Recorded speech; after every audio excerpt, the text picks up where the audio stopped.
Suspense.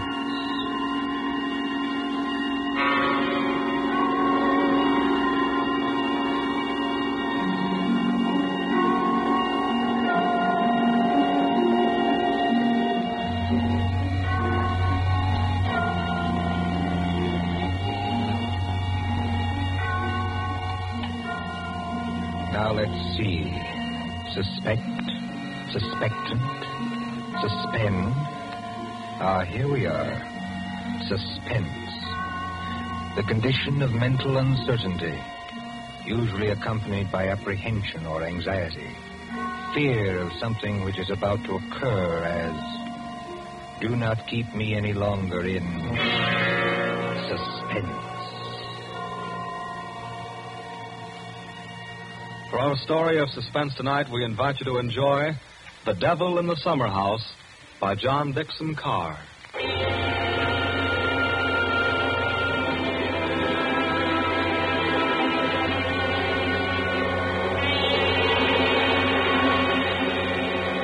Somewhere along the Hudson, perhaps not far from Tarrytown, there is a modest house in its own grounds. Behind it, in a spacious garden, stands a summer house of evil memory. More than 25 years ago, a man shot himself, or at least died, in that summer house. They found Major Kenyon with a scorched bullet hole in his head and the weapon beside him. But we are in the present now.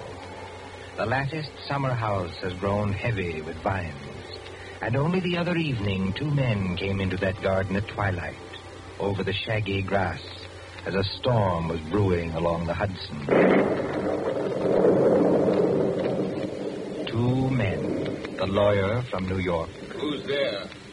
And Captain Burke of the homicide squad. Easy, my friend, easy. I was just going to ask you the same thing. My name is Parker. I'm an attorney.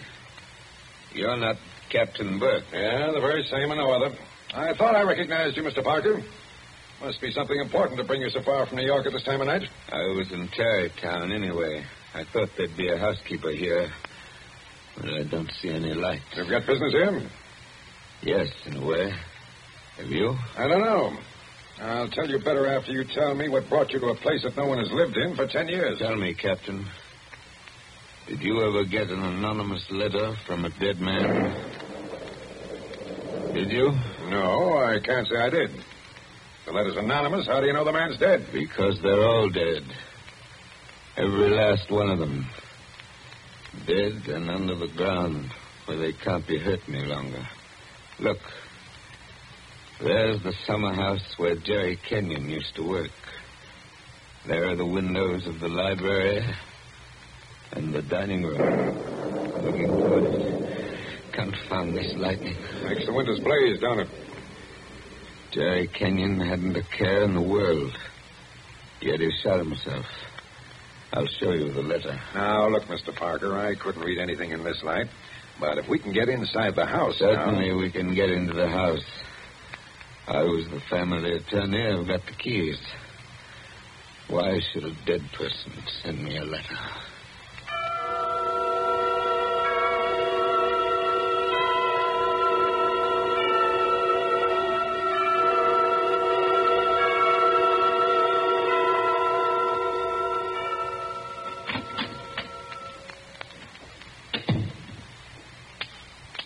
No lights working, eh? But you got a flashlight, I see. Came here prepared for anything, eh? This is the library. There were always candles on the mantel. Yes, there they are. Have you a match, Captain? Yes, I'll light them. That's better. Same old heavy furniture. Same old thick carpet. Same old globe map. Now, Mr. Parker, this letter that you were talking about. Yeah. Read it. Hey, wait a minute. This thing is dated November 2nd, 1918. That's right, and be careful of that paper. You see how old it is? But it was mailed yesterday. From where? I don't remember. I didn't keep the envelope. Read it. Dear Joe. In case you didn't know it, I'm Joe. Dear Joe, if you want to know how Major Kenyon really died... But we know how he died. It was suicide. Are you sure it was? Whoever wrote this letter doesn't seem to think so. If you want to know how Major Kenyon really died, look in the third drawer of the desk in the library. Press hard at the back of the drawer. Yours very truly. It's not signed. That's right. Now, you sure you don't know who wrote that letter? This is the first time I've been back in this room, Captain. It was almost a home to me once. There's the chair where Isabel sat on the afternoon it happened. Isabel was Jerry Kenyon's wife. Beautiful woman. There's the door that the maid let me in by that afternoon. You know, Captain, seems to me they're all here tonight. Who?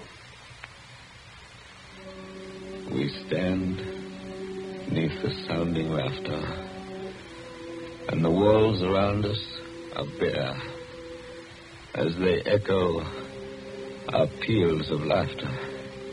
It seems that the dead are there. Yet we stand to our glasses steady. You know it? I was in my school reader. How does the rest of it go? Yet we stand to our glasses steady and drink to our comrades' eyes.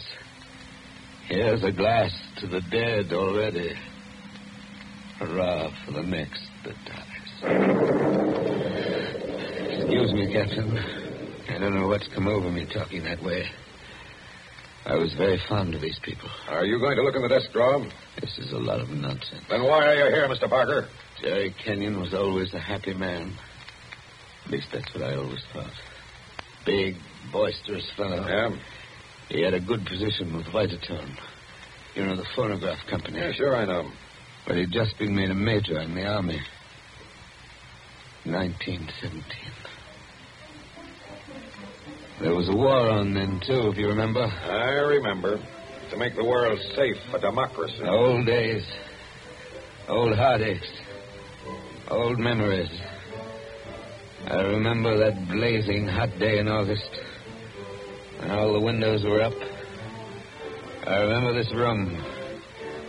And Isabel, that was Jerry's wife, sitting in that chair, knitting. I remember...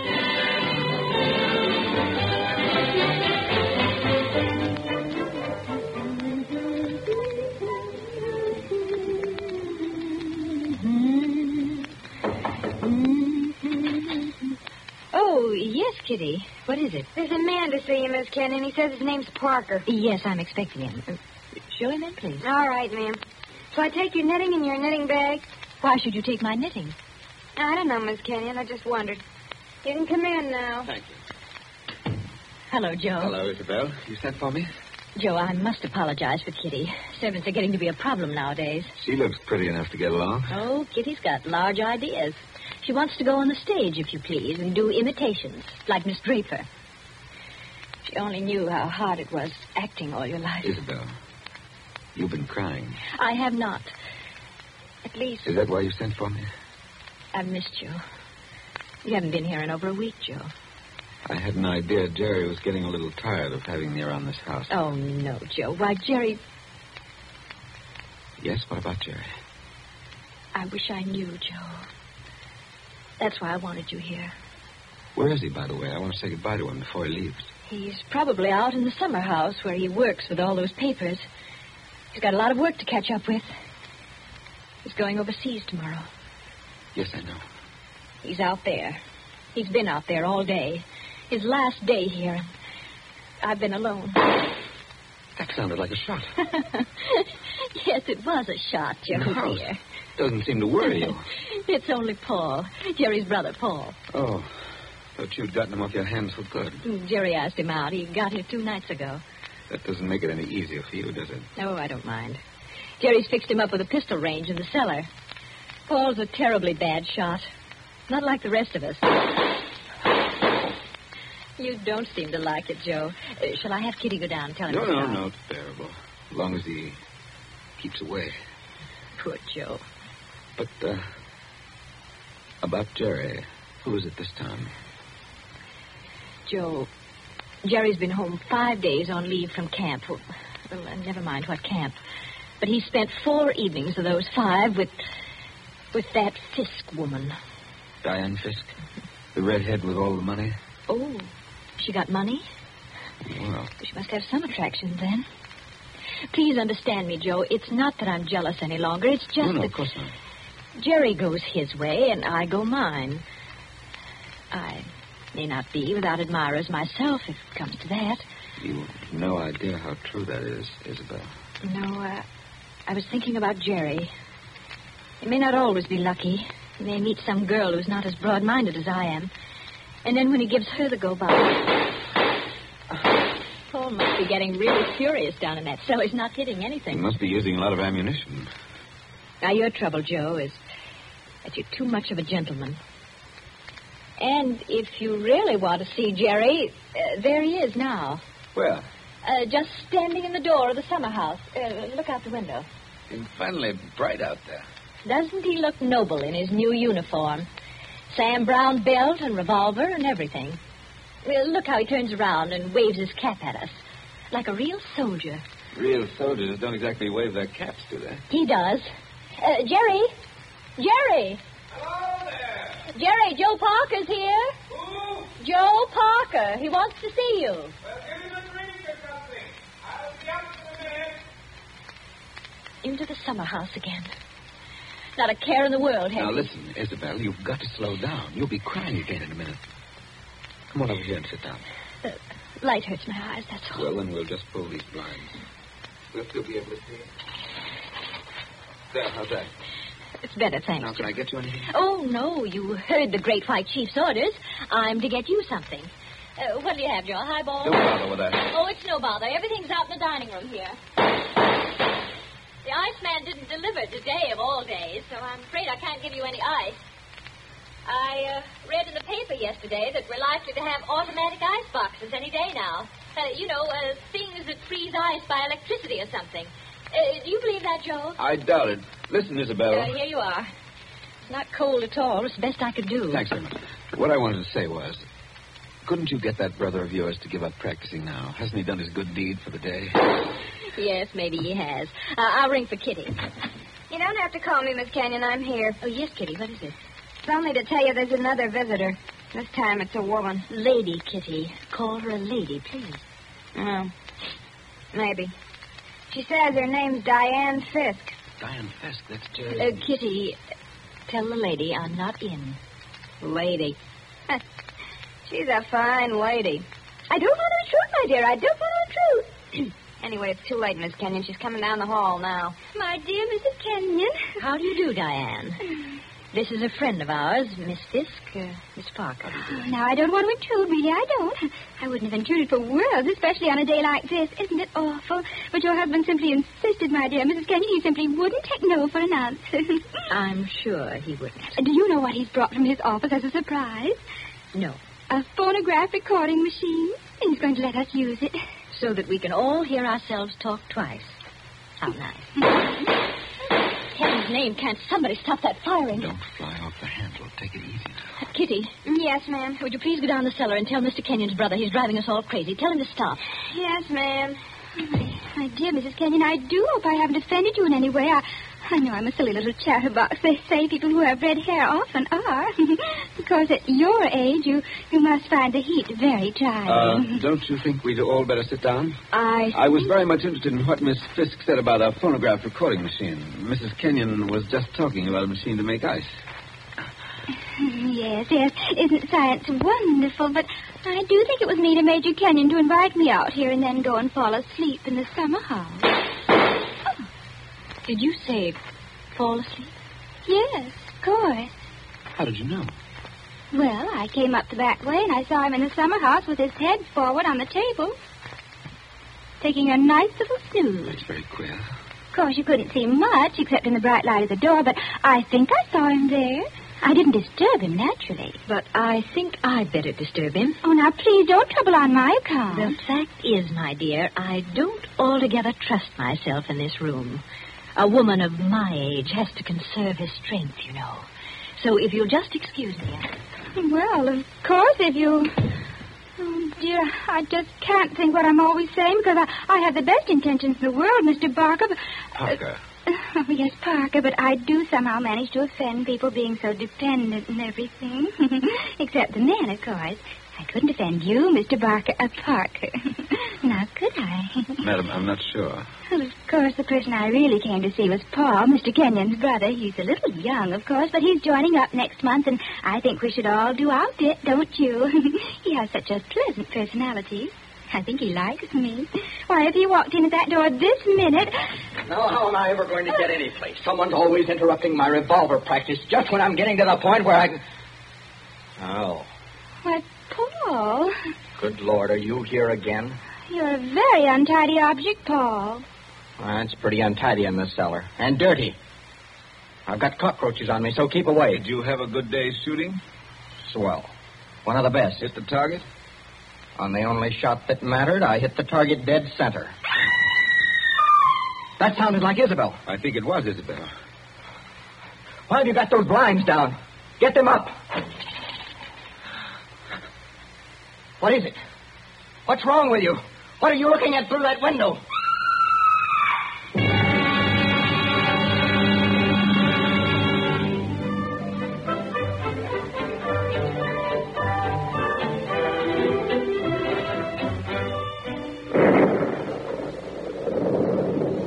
That was 25 years ago, Captain Burke.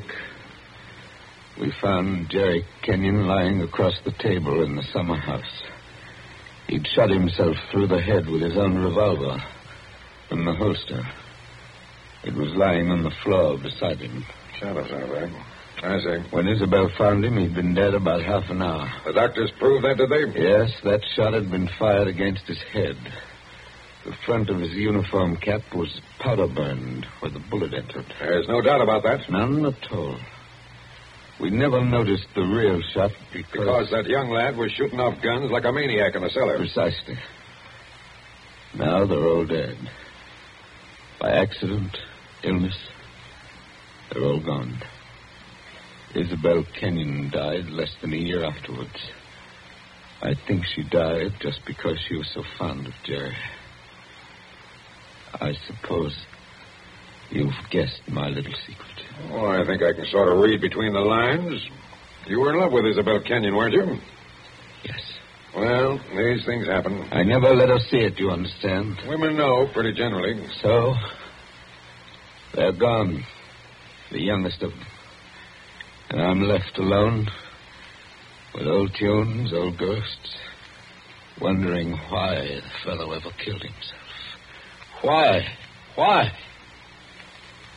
And this morning, out of a clear sky, I get a letter saying, if you want to know how Major Kenyon really died, look in the third drawer of the desk in the library. But I tell you, we know how he died. Well, aren't you going to do it? Naturally. I've got a key somewhere here that fits the drawer. Now, listen, Mr. Parker. In my father's country, in Ireland, they got a saying that when a man's going to commit suicide... I thought of doing that, too. Then the devil comes in and takes him by the hand and talks to him. They say you can see the devil as plain as I see you, just before you pull the trigger. The devil must have been in the summer house that afternoon, then. Oh, no, he wasn't. What do you mean? Major Kenyon didn't kill himself. He was murdered. My dear Captain Burke, the police covered all that at the time. Everybody had an alibi. They did they? Well, think of what I've told you. Isabel and I were together all the time. Paul, her brother, was shooting off guns in the cellar. Yeah? Diane Fisk. Yeah, what about her? Her chauffeur who drove her there swore he saw her walk straight up to the place. She passed the summer house, but didn't stop there. Well, that checks. Even Kitty the maid could prove she'd never stirred out of the house until just a minute or so before Isabel went herself. Oh, and why did the maid have to leave the house at all? She was taking Jerry the black coffee he drank every afternoon. He'd already been dead half an hour then. And that, my dear Captain, disposes of everybody. Well, now listen, Mr. Parker. You're a good guy, and I'm not going to hold out on you any longer. You see, I say Major Kenyon was murdered because I know he was murdered. By an outsider? By one of the people in the house. That's impossible. Is it? Well, why don't you open that desk drawer and see? What time is it?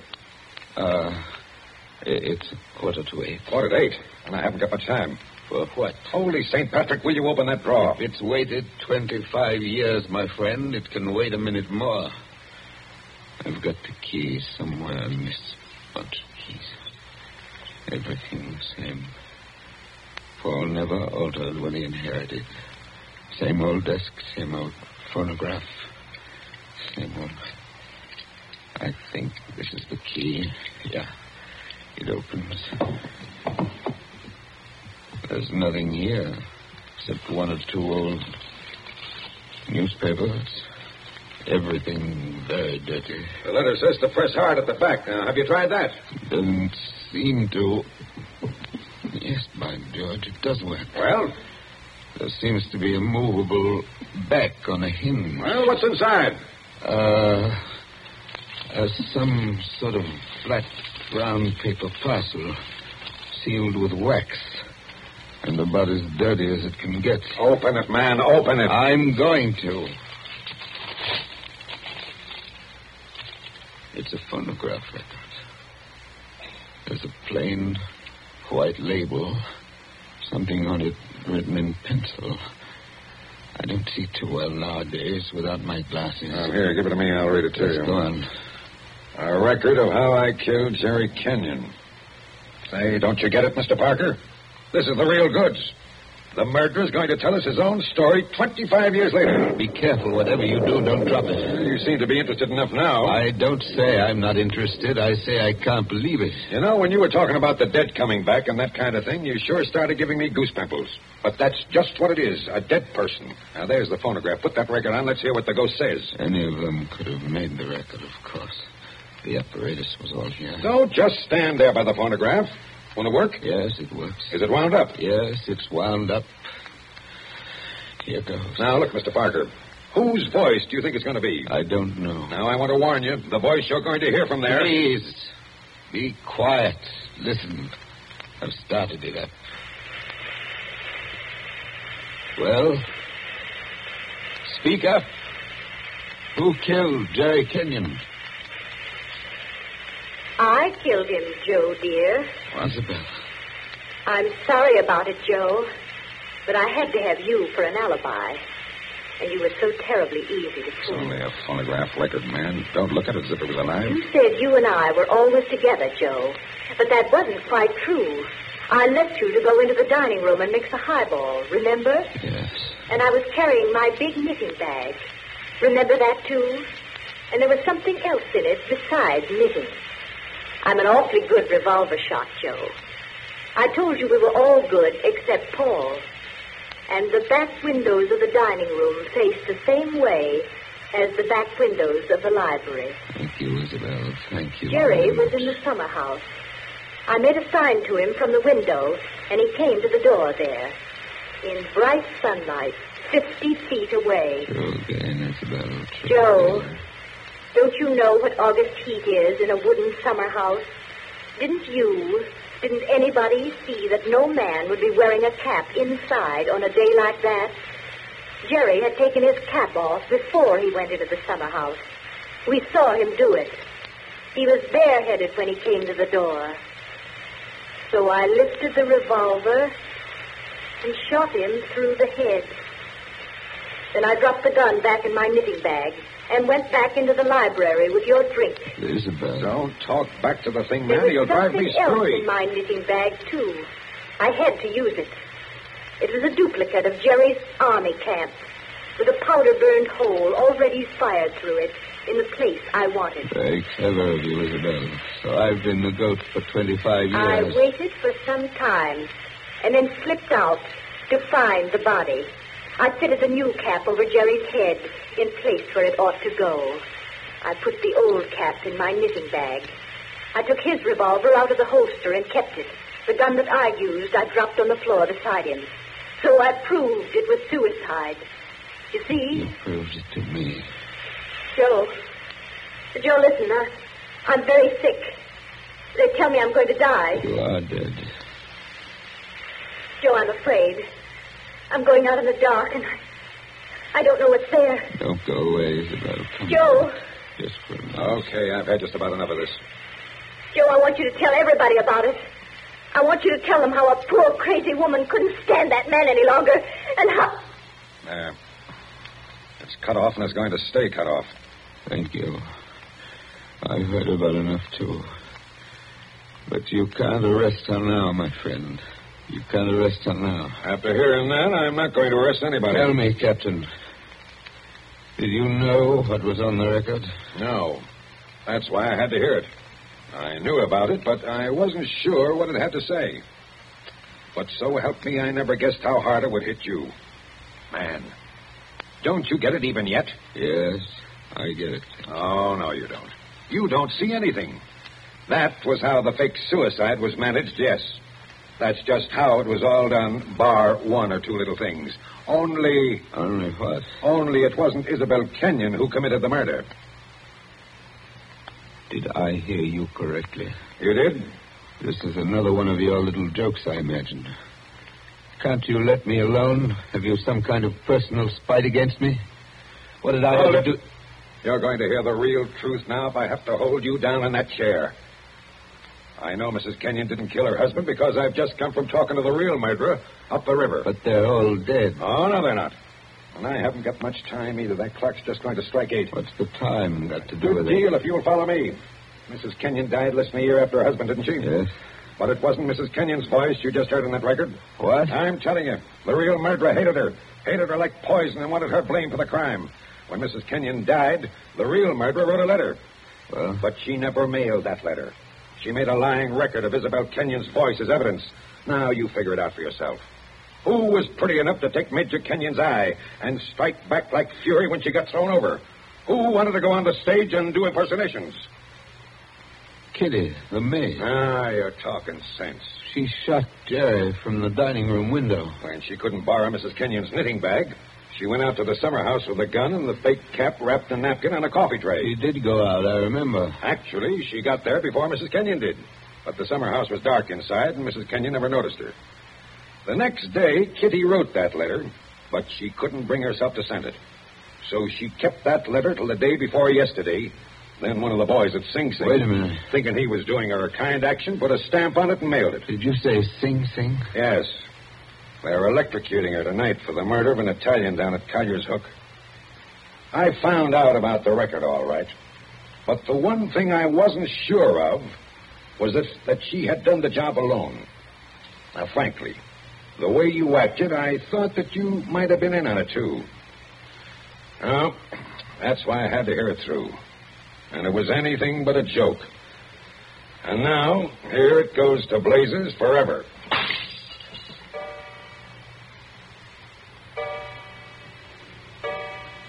Eight o'clock. Now she's dead.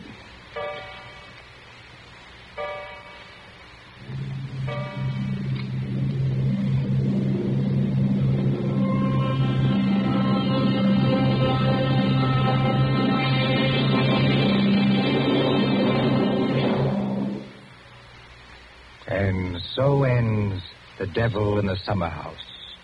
Tonight's story of Suspense.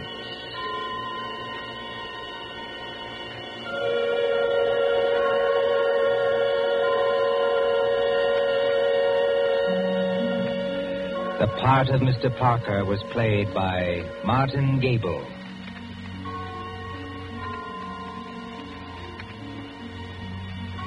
Again next Tuesday at 9:30 p.m. Eastern Wartime. A story dedicated to the thrill of the nighttime, the hushed voice and the prowling step. Another adventure in suspense. William Spear, the producer, John Dietz, the director, and John Dixon Carr, the author, are collaborators on Suspense. This is the Columbia Broadcasting System.